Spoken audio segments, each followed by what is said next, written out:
So ngayon guys, mag-survey tayo ng 21 pesos sabi ng Neda.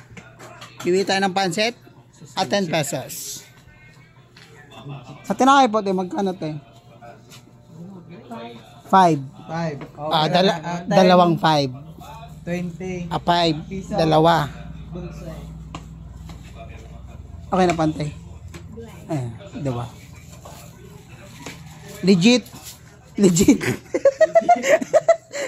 Legit, may sobra pa tayong piso.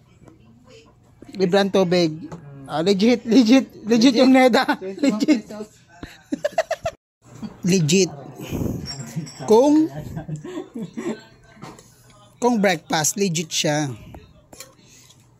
20 pesos lang to lahat. What a nice! Pang breakfast, pero pang lunch, I don't know.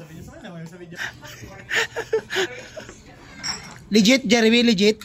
Legit, 20 pesos. Yan, hotel lang, oh. What a nice!